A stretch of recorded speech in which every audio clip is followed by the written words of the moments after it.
Xin chào các bạn đã quay lại với kênh Cô Ba Bình Dương. Nếu bạn nào mê món bánh xèo cuộn với rau sống, ăn kèm với nước mắm chua ngọt thì không thể nào bỏ qua được món bánh tôm chiên giòn này nha.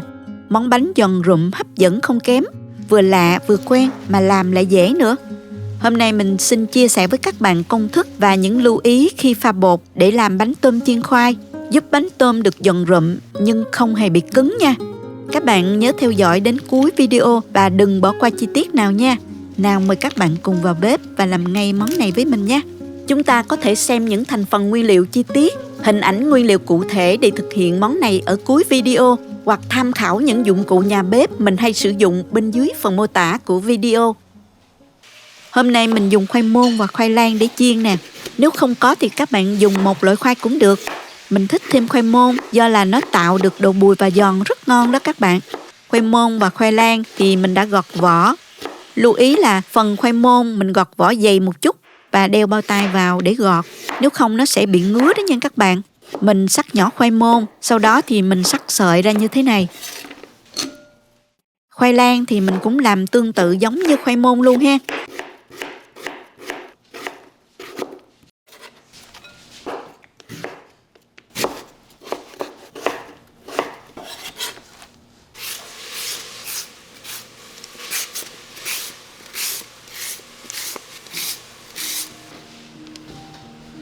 Để món bánh tôm chiên khoai được giòn á, thì mình phải đi rửa cho hết phần bột khoai dính bên ngoài nha.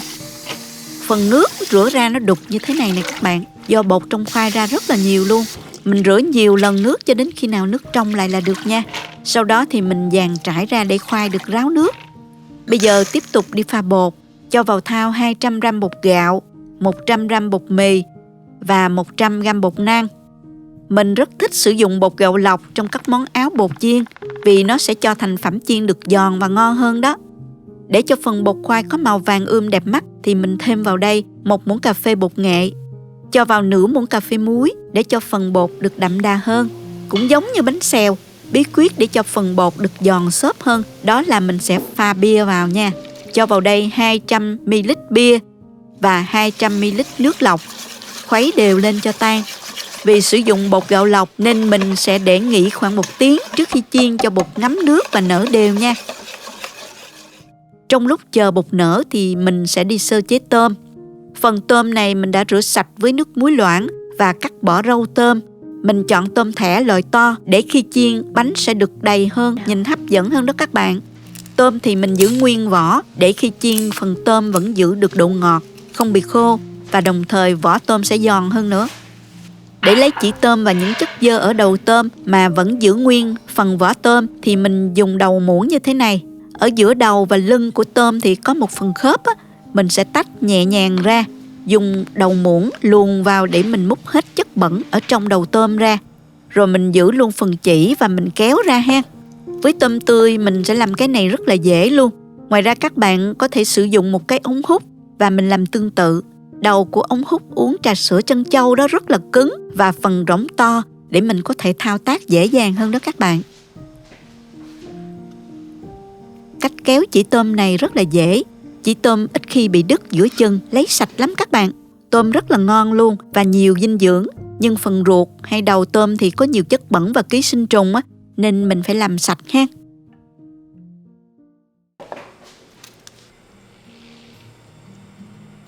Bây giờ phần tôm của mình đã được làm sạch xong rồi. Mình rửa lại một lần nữa và để cho ráo nước. Các bạn có thể ướp tôm với 1 muỗng cà phê bột nêm và 1 muỗng cà phê bột tỏi, nửa muỗng cà phê tiêu, đảo đều cho tôm ngấm gia vị.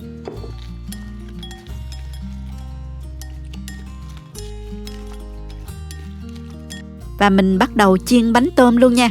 Đổ dầu vào chảo nhiều một chút. Mình bật bếp và đợi dầu sôi. Mình sẽ thử dầu để xem đã đạt độ nóng chưa bằng cách là mình thả một miếng khoai vào. Thấy miếng khoai nổi lên như vậy là đã đạt rồi nha các bạn. Mình sẽ tiến hành chiên luôn. Trước tiên mình thả 2 cái vá dùng để làm khuôn chiên bột vào trong dầu. Và mình để trong khoảng 5 phút với lửa vừa. Đây là cách để tôi 2 cái vá, giúp cho bánh không bị dính vào vá và dễ tách ra trong khi chiên. Bây giờ mình cẩn thận lấy vá ra, tránh bị bỏng nha các bạn. Lúc này cái vá rất là nóng luôn. Mình cho khoai môn và khoai lang vào áo với bột. Sau đó nhúng tôm vào bột và đặt lên trên cùng. Nhanh tay mình cho vá bột vào chảo để chiên nè.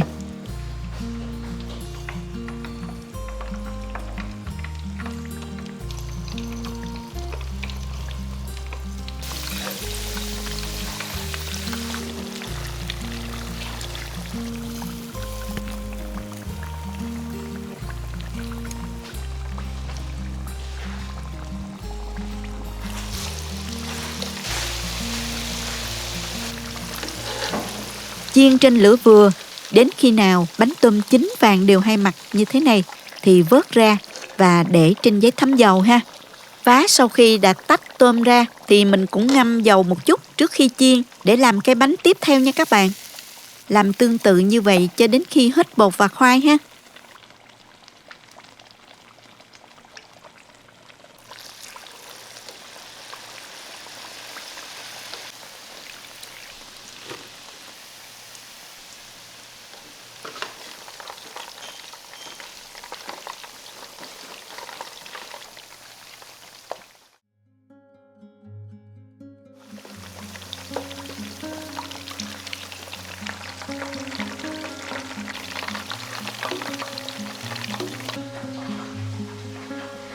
Vậy là món bánh tôm chiên khoai của mình đã hoàn thành rồi. Bây giờ mình thưởng thức thành quả thôi. Cắn một miếng bánh tôm nè, lớp vỏ ngoài giòn rụm luôn các bạn. Ngọt thịt của tôm tươi bên trong nè, với chút bùi béo của khoai lang, hòa quyện cùng vị ngọt tự nhiên của tôm. Hấp dẫn quá các bạn ơi. Nước mắm vị chua chua ngọt ngọt làm tăng hương vị cho món ăn. Mình ăn kèm với rau sống, xà lách và rau thơm. Cảm giác giòn tan của bánh và độ tươi mới của rau giúp mình thưởng thức trọn vẹn hơn bánh tôm chiên nha. Nếu có rau cải lá to, các bạn cuộn tròn lại với nhân tôm bên trong và mình chấm nước mắm cũng hợp lắm đó. Chúc các bạn thành công với món bánh tôm chiên này nha. Cảm ơn các bạn đã xem hết video. Cảm ơn các bạn đã theo dõi video. Nếu thích cách mình chia sẻ, nhớ gửi cho bạn bè cùng xem. Bấm like và đăng ký kênh để xem nhiều món ăn mới của mình. Nếu thấy video thực sự hữu ích, bạn có thể gửi tặng ekip thực hiện một ly cà phê bằng nút Super Thanks hình trái tim ngay bên dưới video. Các bạn cũng có thể truy cập website cobabình-dương.com để xem công thức nấu ăn dưới dạng bài viết. Chào tạm biệt và hẹn gặp lại các bạn trong video kỳ tới nha.